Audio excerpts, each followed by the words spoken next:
In today's episode, I'll show you an easy way to make boxes with fillets. Nice rounded corners, nice rounded edges, but the trick is don't use Tinkercad's features like adjusting the dimensions, dragging the box, or using the ruler tool. All those will mess things up. I'll explain it all on today's Filament Friday.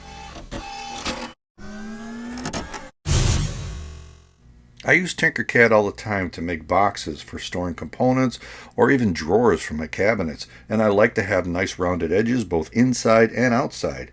Well, Tinkercad's a great way to do that. Now, the typical method is to grab a box, drop it on the bed, and then drag the corner in both the X and Y direction. If you want the Z to adjust as well, hold the Shift key and drag, and they all change equally.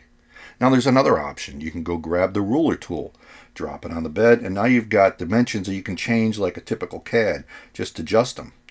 Once you get your box to the size you want, you can go into the box settings and change the radius.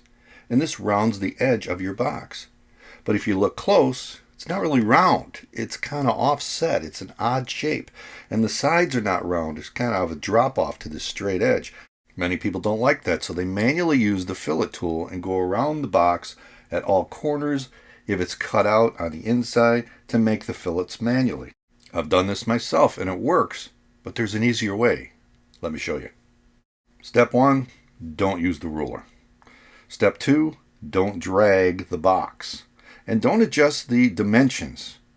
Just take the standard box in its 20 by 20 form that you dropped on the bed and use the properties window, such as changing the radius to 2 millimeters. If you zoom in on this, you see it makes really nice outer fillets. The edges are round, even the corner is round like a ball. That is really tough to achieve with that method of using the fillet tool around each edge. The corners never seem to come out as nice as this. And all we did is not stretch it, not adjust it, just rounded the edges with the properties tool. So now you come in and size it here with the length, width, and height. So I'm going to adjust the width to 80, the length to 40, and I'll adjust the height to 10. Now let's zoom into the corner and look at it. Maintain that same fillet look. It's still got rounded corners, rounded edges that match the little one.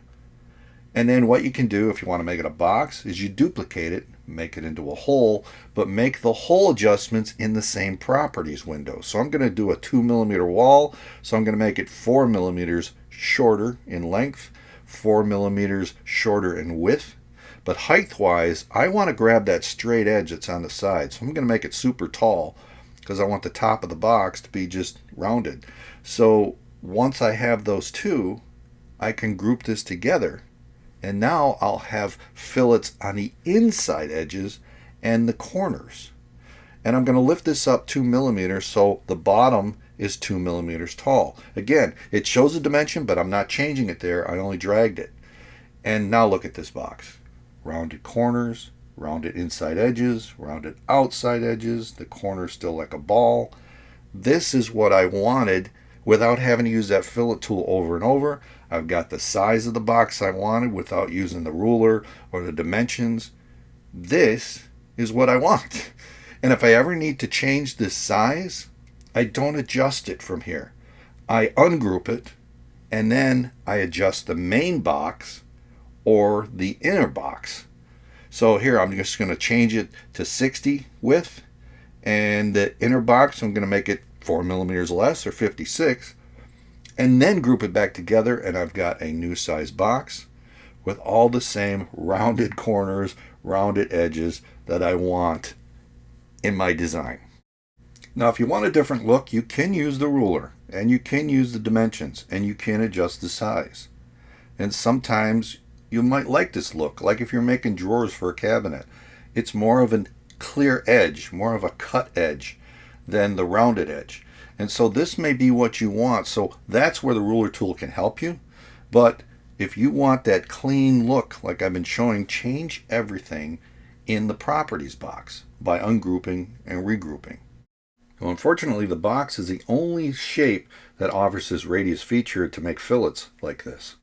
But it's just so handy and so easy to make these nice rounded boxes.